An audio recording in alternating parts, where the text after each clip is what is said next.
but the language was very complicated, as they are intricate writings. I can read some Arabic, I can read the Quran, because I studied some, but these are not easy to read always.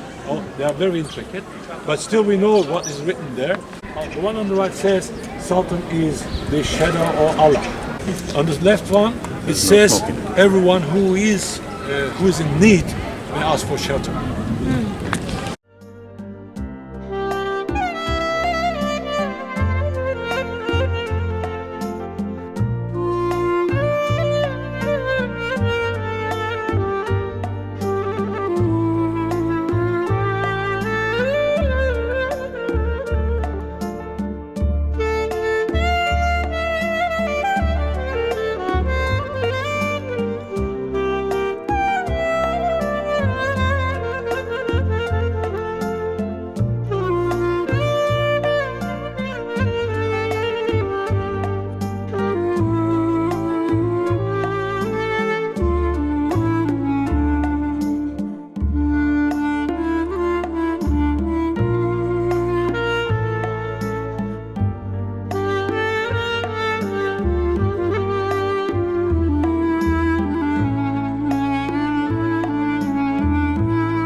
So they used spoons, but for other types of things they used their hands. So it was traditional to wash their hands.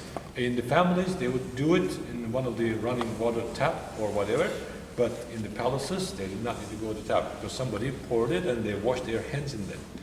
They used onyx, they used oysters, they used different types of things to make these spoons, made with this very special mineral which reflects some of the poisons. When you put a hot food in there, if there is a little of the, some of the poisons do not directly kill you. They just accumulate in your body and they appear in later days. Cyanide is one of them, for instance. Cyanide doesn't directly poison you. It takes time to get the effect of it. So some of the poisons have very powerful effects. So those could reflect. There's a special mineral in there, which then change the color. When you plate it with tin, if there's a little scratch and the copper appears, copper is poisonous. They're just sitting on their knees. That's how they used to. See, all the food is served and they just share.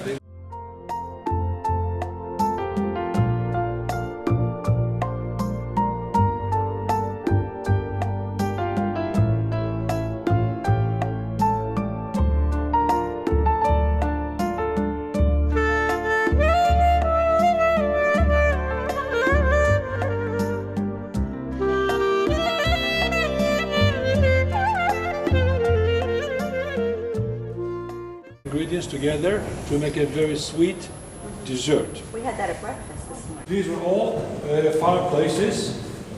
This was the style. They just put logs of wood in there, they burned it. It was all black fuel, like smoke all over. And here are some mortars. To make the halwa, there was heat underneath, and they would turn it on sides. It's round, it just makes it doesn't have a flat bottom, or round bottom, so it turns all the directions, all the angles. So in this way, you could stretch as you make those turn things, you stretch the inside.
And they used to wear the same garment, and that was their uniform.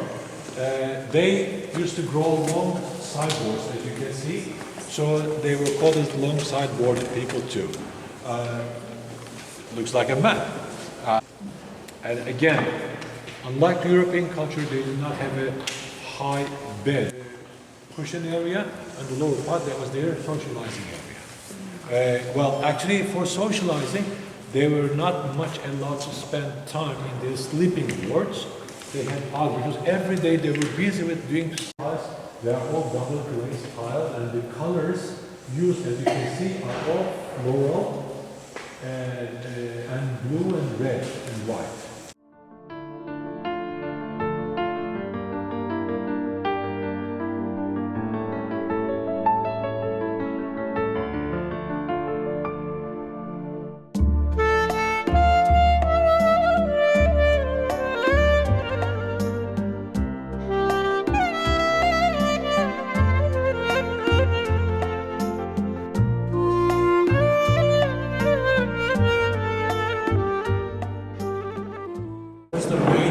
For the Sultan's use and the Sultan's course.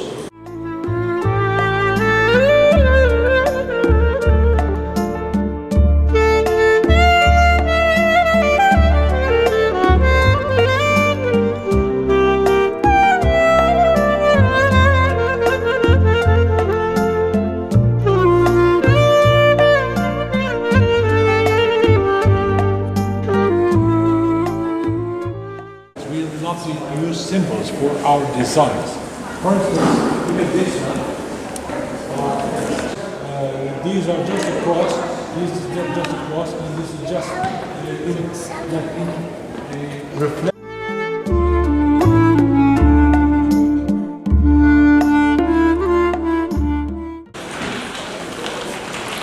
Right above, this is the place where Sultan's wives also lived. And his family, his female family lived.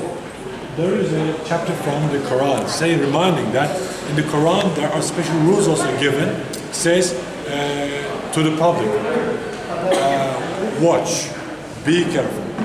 Do not go into Prophet's home without asking his permission. And this guy, who was the chief of the black guys, came third in order of the privilege of the palace. The number one was Sultan himself. Number two was Sultan's mother, and number 3 was this guy.